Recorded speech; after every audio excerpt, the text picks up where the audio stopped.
Bienvenidos a un nuevo episodio de Ni Muy Muy Ni Tan Tan. Como siempre, yo soy Juan Pablo Soteldo y esta semana vamos a estar hablando del café. Más específicamente, qué tiene que ver esta taza de café con las relaciones internacionales y con la geopolítica. Traguito. Es un episodio que va a estar muy interesante porque voy a estar explorando la compleja geopolítica que hay detrás del café. Vamos a estar haciendo un viaje desde las montañas donde se produce hasta las más de 2.500 millones de tazas que se consumen diariamente. Uno de esos temas que me encanta porque es perfecto para evidenciar cómo las relaciones internacionales y la geopolítica se meten todas las mañanas en nuestra casa, en nuestras cocinas y no nos damos cuenta. Así que bueno, sin más nada que agregar, vamos directamente con el episodio. Pero antes, me voy a terminar mi tacita porque se me enfría. Bueno, a la vuelta de ese coffee break, sigamos con el episodio. Creo que no hay mejor manera para comenzar que hablando sobre los orígenes del café.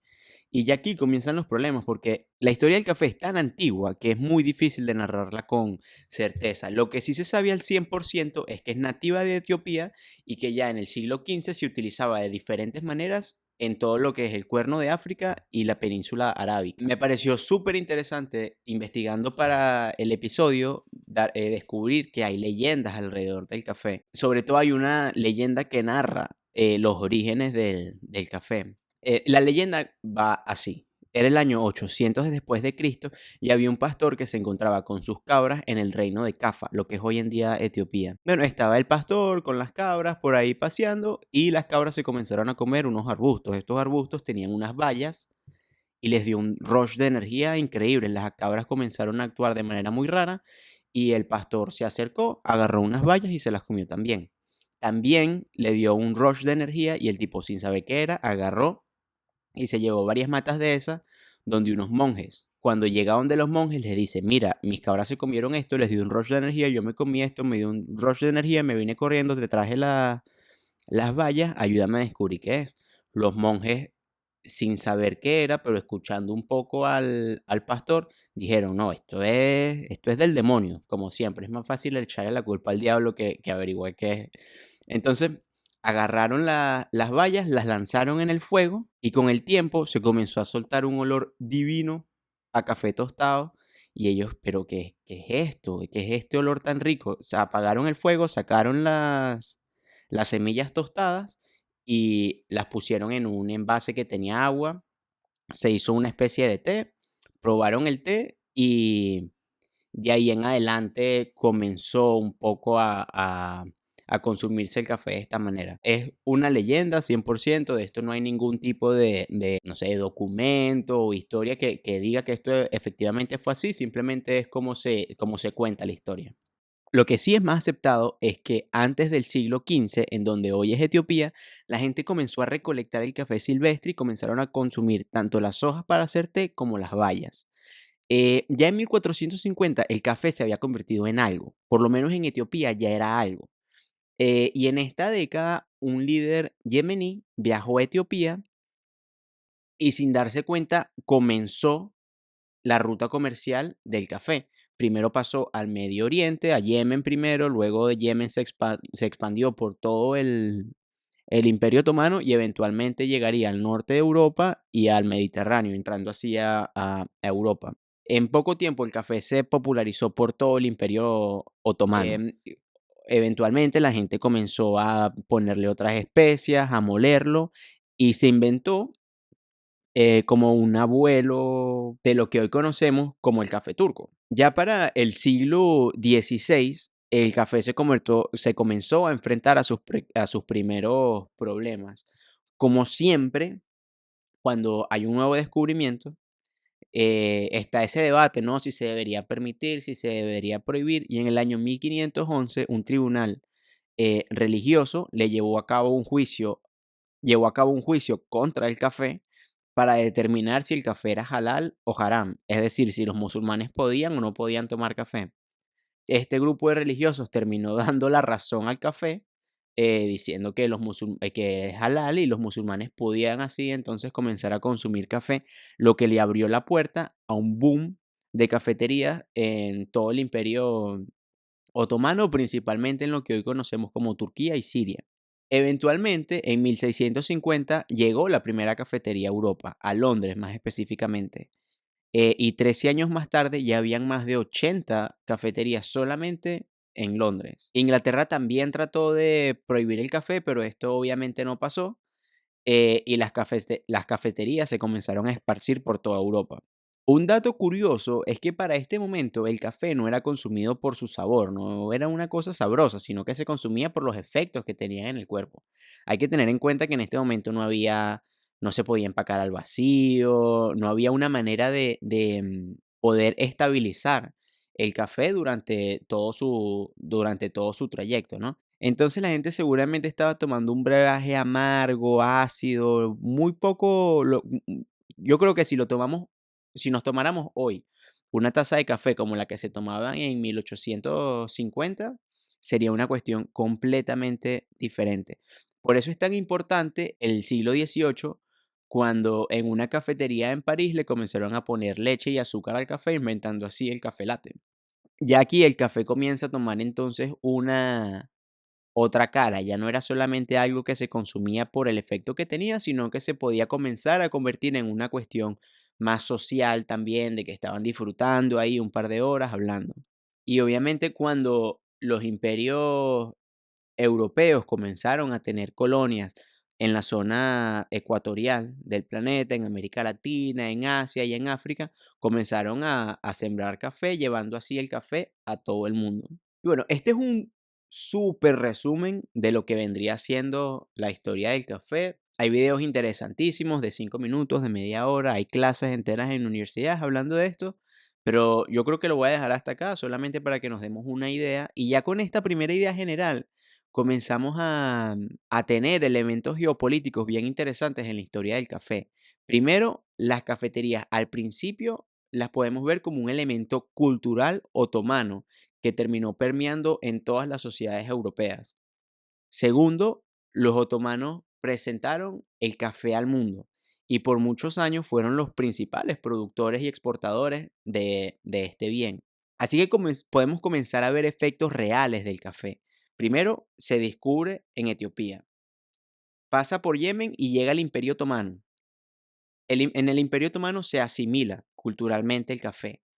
Lo hacen parte de su cultura, como les estaba diciendo. Luego se lo muestran al mundo, se lo venden a Europa y durante siglos se convierten en el primer proveedor de, de este nuevo bien a las potencias europeas. Y más tarde las potencias lo plantan en sus nuevas colonias para tener mayores ingresos económicos. Aquí pues ya tenemos al café como un commodity, ¿no? Que pasó desde un descubrimiento a una entrada importante de dinero para las potencias, para las economías grandes del momento. Ya hablando de tiempos más recientes, pasamos de un momento en el que se estaba descubriendo el café a un mundo en donde hay que producir anualmente casi 11.000 millones de kilos de café al año para abastecer así la demanda mundial. Hoy el café se convirtió en una industria gigante, es una parte muy importante de la economía mundial y tiene una logística impresionante. El café es tan importante hoy en día que hay una oficina de las Naciones Unidas que se encarga únicamente de fortalecer el sector cafetalero a nivel mundial, así como también promover su expansión y sostenibilidad. Esta es una organización intergubernamental para el café que reúne a los gobiernos exportadores y a los gobiernos importadores. Representa el 93% de la producción mundial de café y el 63% del consumo mundial. La OIC se convirtió así entonces en un foro único para el diálogo entre los gobiernos, el sector privado, los socios para el desarrollo, la sociedad civil, todas las partes involucradas en la producción de café, interesados en el café, mejor dicho. Y hoy en día se encargan básicamente de recopilar y compilar estadísticas oficiales en temas de producción, comercio y consumo de café, así como también buscan apoyar el desarrollo y la financiación de diferentes proyectos de cooperación y promover la sostenibilidad en el consumo del café. Esta organización tiene básicamente tres áreas de enfoques. Primero, se encarga de brindar datos, análisis e información a los policy makers en el tema del café. Segundo, busca proporcionar un foro para el diálogo entre el sector público y el sector privado. Y finalmente, busca facilitar el desarrollo de proyectos y programas de promoción a través de diferentes alianzas público-privadas. Hay muchas más organizaciones a nivel mundial que se encargan o tratan temas del café. En el caso sudamericano tenemos obviamente la experiencia colombiana, tenemos la Federación Nacional de Cafeteros de Colombia, que con todo y que es una federación nacional, tiene una influencia a nivel internacional también, y es uno de esos pocos ejemplos de cómo Colombia puede tener una presencia en el mundo, digámoslo así. Es una organización que representa al sector cafetalero de Colombia ante el mundo, y uno de sus grandes logros es haber logrado, valga la redundancia, estabilizar o garantizar un precio mínimo del kilo de café. Después hay otras organizaciones internacionales como Fair Trade International y Rainforest Alliances que se enfocan un poco más en los temas de sostenibilidad y buenas prácticas. Esto nos permite ver que hay organizaciones e instituciones a nivel internacional que se encargan del tema del café, no solamente de su consumo, de su comercio, perdón, sino también desde la producción y mercadeo, que son partes muy importantes de toda esta cadena de producción. Y nada de esto es en vano. Yo creo que el café tiene un rol muy importante y una presencia muy importante en diferentes foros internacionales, porque a lo largo de la historia ha sido una bebida que mucho más allá de alegrarnos las mañanas, eh, ha sido responsable de grandes eventos históricos que muchas veces no tenemos en cuenta. Por ejemplo, durante siglos las cafeterías ayudaron a impulsar el debate público. Y esto tiene demasiado sentido porque los cafés por mucho tiempo eran los únicos lugares comunales donde los hombres podían reunirse, hablar de noticias, religión, política, y hasta chismear, hacían vida en los cafés. Hacían vida lejos de las autoridades religiosas del momento o de las autoridades de la corona del momento. Y esto ha tenido impactos mucho más allá de los que podemos pensar, porque no es solamente un sitio donde la gente puede ir a chismear, sino donde de repente está en una esquina dos jóvenes universitarios que están hablando de ciertas injusticias y eventualmente esto llevó a una revolución. Hay que recordar que, por lo menos en Francia, más específicamente, las cafeterías tuvieron un papel importantísimo en la Ilustración. Era bien sabido que grandes pensadores del momento se reunían en ciertas cafeterías muy famosas de París a hablar de eventos, hablar de economía, hablar de política. Y esto dio cabida a una cantidad de revoluciones como lo fue la Ilustración, como lo fue la Ilustración y el capitalismo también. En Londres también empresas muy importantes como la Bolsa de Valores de Londres y la West Indies Company, la compañía más grande, más importante del periodo colonial británico, se fundaron en cafeterías. Y bueno, y de esta parte del charco, también las cafeterías jugaron un rol importantísimo en la revolución del té norteamericana, digamos, ese evento que le dio fuerza a todo el movimiento independentista en Estados Unidos. No estoy diciendo que por el café hay un Estados Unidos independiente, pero sí podemos decir que en su momento las cafeterías jugaron un papel muy importante en la independencia de Estados Unidos. Otro de los grandes eventos en los que ha hecho parte el café es tristemente en la esclavitud. La globalización del café contribuyó a impulsar la esclavitud, y la esclavitud ayudó a impulsar también la globalización del café. No sé si me explico, vamos a explicarlo un poco mejor. Como les estaba diciendo, todo comenzó en África y el Oriente Medio. De ahí pasamos al Mediterráneo. Del Mediterráneo pasamos a Europa y de Europa al mundo.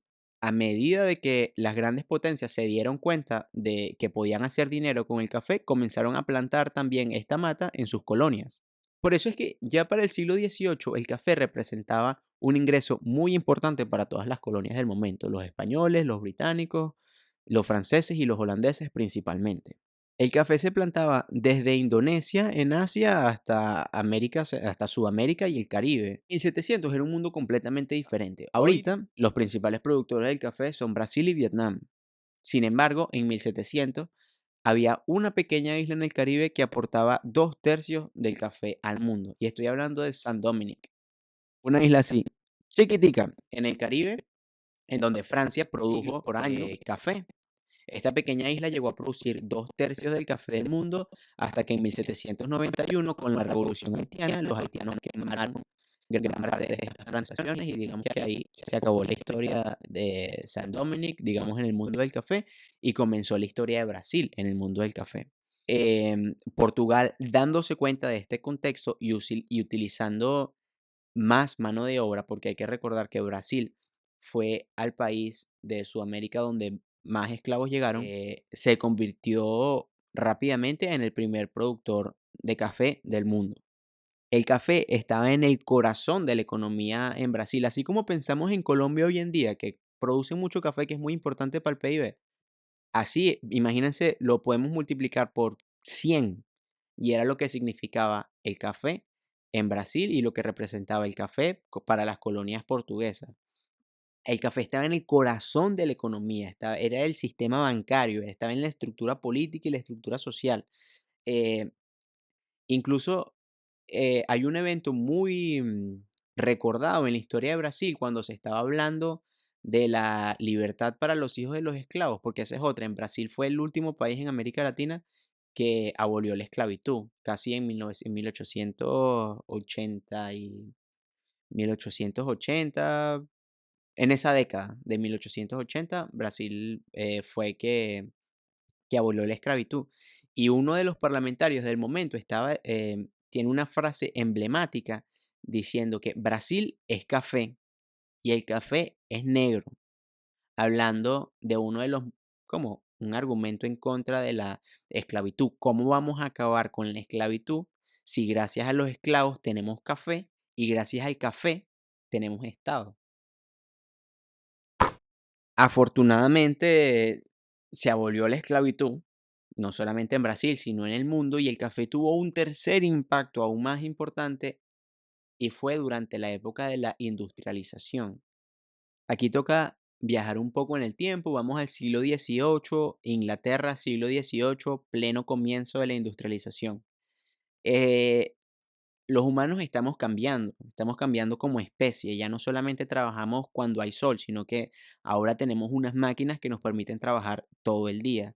¿Cómo hacemos para entonces pasar de dormir cuando no hay sol y estar activos cuando no hay sol? Café. El café jugó un papel muy importante para cambiar eh, el horario de trabajo de la luz solar a la hora del reloj. Además de eso, fueron los responsables, en este momento se originó el coffee break.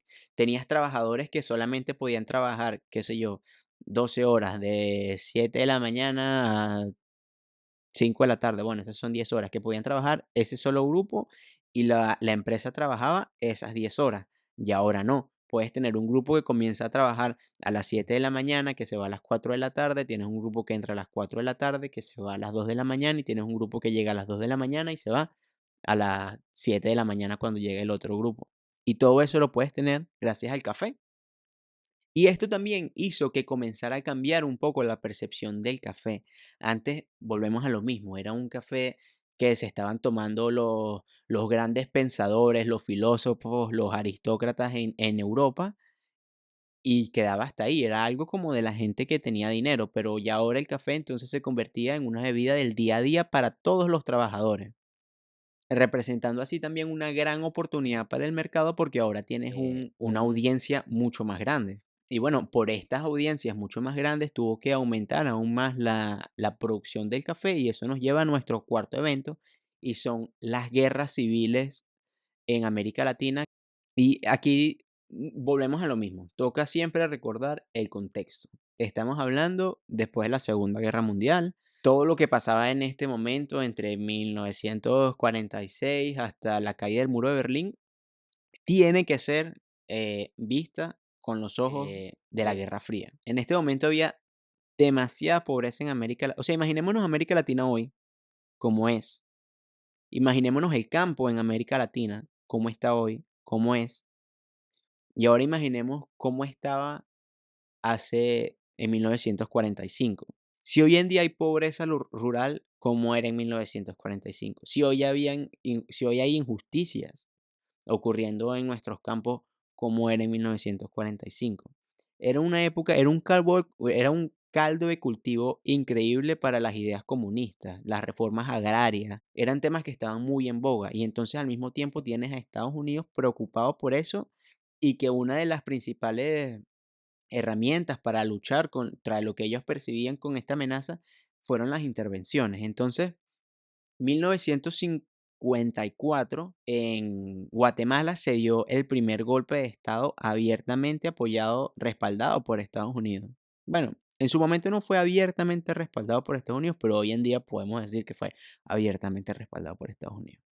Aquí Estados Unidos en Guatemala se estaba volviendo loco porque el presidente del momento, Jacobo Arbenz, estaba llevando a cabo una especie de reforma agraria, estaba otorgando plantaciones a, a diferentes comunidades y esto estaba, y era un gobierno que estaba muy apoyado por movimientos comunistas, guatemaltecos, centroamericanos. En medio de toda esta reforma agraria, se llevó a cabo un golpe de Estado y los golpistas instalaron a un presidente dictador que se llamó Carlos Castillo Armas, quien obviamente lo primero que hizo fue cancelar esta reforma agraria. Comenzaron años bien inestables en Guatemala, tanto así que 3 años más tarde mataron a este presidente y de ahí comenzaron décadas. Yo creo que problemas que hasta hoy en día se siguen viendo pueden tener sus orígenes en toda la inestabilidad y la violencia que viene generada desde ese momento. En los años siguientes, 1970, la década de los 80, se desarrollaron conflictos muy similares entre los vecinos. Pasó lo mismo en Nicaragua, pasó lo mismo en El Salvador. Y esto es solamente enfocándonos en Centroamérica, sin tocar Sudamérica o el Caribe. Pero si nos vamos caso por caso, país por país, podemos ver en todos situaciones en las que Estados Unidos estuvo involucrado en algún tipo de reforma o no reforma campesina. Al final lo que comenzó siendo simplemente una reforma campesina degeneró con los años en violencia y hasta en guerras civiles, tanto así que hoy en día en El Salvador más de 50.000 personas murieron en el campo. Antes de entrar, podemos ver entonces que el café es culpable de mucho más cosas de las que pensamos. El café no es solamente responsable de hacer que te levantes por la mañana o hacer que no le metas un golpe a tu compañero de trabajo cuando llegas a la oficina, sino que también ha sido responsable de, en parte, impulsó la esclavitud. Ha sido responsable de guerras civiles en América Latina. Ha sido responsable indirectamente de movimientos independentistas y de movimientos filosóficos, políticos y económicos muy, muy importantes. Y eso no lo tenemos en cuenta cuando nos estamos tomando una taza de café en las mañanas. Por lo que tenemos entonces que comenzar a ser un poco más conscientes de estas pequeñas cosas y cómo afectan el día a día. Y cómo nosotros también afectamos el día a día estas industrias. Por lo menos ahora el café no sale ileso del cambio climático. El cambio climático tiene un impacto muy, muy importante, no solamente en la producción, sino también en la distribución, comercialización y consumo de café en el mundo entero. En el tema de la producción, ¿cómo se va a seguir? Cada vez necesitamos producir más café, pero ¿cómo vamos a producir más café con las condiciones climáticas extremas? ¿Cómo vamos a estar produciendo más café con más sequía o con más lluvia? O cómo vamos a estar produciendo café con más calor o con más frío, o con menos humedad o con más humedad. Hay que tener en cuenta que el cambio climático está haciendo cada vez más difícil se pueda llegar a esas cuotas que se han establecido año tras año para producir café. Segundo, también tiene un impacto muy importante en las comunidades que producen el café, que son millones las personas en el mundo que dependen del cultivo de café para vivir. Sí, es que estamos hablando de comunidades enteras que dependen del cultivo del café para su sustento diario. Las pérdidas del cultivo van a hacer eventualmente que las personas se vayan del campo, dejen el campo o dejen por lo menos de producir café. Al mismo tiempo, el cambio climático va a tener, a juro, un efecto en el comercio internacional. Va a alterar, obviamente, los patrones de oferta y demanda. Por un lado, si se está produciendo menos porque había mucho calor o si se está produciendo menos porque hubo mucha lluvia, ahí hay un efecto en la parte de la oferta. Y por otro lado, por la parte de la demanda, estas mismas afectaciones meteorológicas podrían hacer que se alterara la calidad del café y también las personas o vamos a terminar consumiendo un café de menor calidad o un café distinto a lo que estamos consumiendo hoy en día. Finalmente, a nosotros de este lado como consumidores, ¿qué podemos esperar? Bueno, podemos esperar que en unos años el café sea mucho más caro de lo que estamos acostumbrados a pagar hoy en día, o lo que le está diciendo de la calidad, o que tengamos que acostumbrarnos a tomar un café diferente del que nos tomamos ahora. Un impacto que muy pocas veces pensamos del café y es el impacto cultural también. El café ha moldeado culturas enteras.